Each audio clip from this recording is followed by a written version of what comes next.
एक बार एक राजा के दरबार में एक बहुत चतुर मंत्री था। इस मंत्री के पास हर समस्या का समाधान था और राजा उससे पूछे बिना कोई बड़ा फैसला नहीं लेता था। इस वजह से दरबार के दूसरे लोग मंत्री से जलते थे। एक दिन राजा ने मंत्री से कहा, तुम बहुत होशियार हो, लेकिन तुम्हारा बेटा बहुत बेवकूफ है और उसमें कोई अक्ल नहीं है। मंत्री को यह अच्छा नहीं लगा और उसने पूछा, महाराज, आप ऐसा क्यों कह रहे हैं?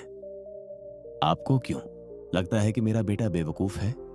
राजा ने कहा, हर सुबह जब मैं लोगों से मिलने जाता हूं तो तुम्हारा बेटा वहां होता है। मैं उससे रोज पूछता हूं कि क्या ज्यादा कीमती है, सोना या चांदी, और हर बार तुम्हारा बेटा कहता है चांदी।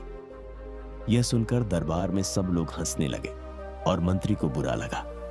बिना कुछ कहे वह सीधे घर गया और अपने बेटे से पूछा, कौन सी धातु ज्यादा कीमती है, सोना या चांदी? बेटे ने तुरंत जवाब दिया, पिताजी, सोना। मंत्री ने फिर पूछा, अगर तुम्हें पता है कि सोना कीमती है तो तुम रोज राजा को गलत जवाब क्यों देते हो और कहते हो कि चांदी ज्यादा कीमती है? बेटे ने जवाब दिया, पिताजी, हर सुबह राजा लोगों से मिलने बाजार आते हैं। हर दिन वह मुझे बुलाते हैं, मेरे सामने 2 सिक्के रखते हैं, एक चांदी का और एक सोने का, और मुझसे पूछते हैं कि ज्यादा कीमती वाला उठाओ। मैं चांदी का सिक्का उठाता और राजा हंसते हैं और चले जाते हैं। मंत्री ने फिर अपने बेटे से पूछा, तुम रोज चांदी का सिक्का क्यों उठाते हो? आज इसी वजह से पूरे दरबार ने मेरा मजाक उड़ाया। यह सुनकर बेटा अपने पिता को अपने कमरे में ले गया और एक बक्सा खोला। बक्सा चांदी के सिक्कों से भरा था। इतने सारे चांदी के सिक्के देखकर मंत्री हैरान रह गया और पूछा, तुम्हें इतने सारे चांदी के सिक्के कहां से मिले?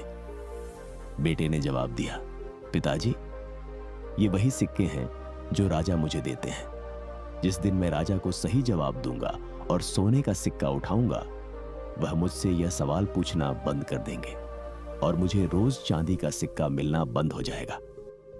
राजा को मजा आता है जब मैं चांदी का सिक्का उठाता हूं और कहता हूं कि चांदी सोने से ज्यादा कीमती है। वह हंसते हैं और चले जाते हैं। ज्यादा सोचे बिना मैं एक सोने के सिक्के के लिए अपना रोज का चांदी का सिक्का नहीं खोना चाहता।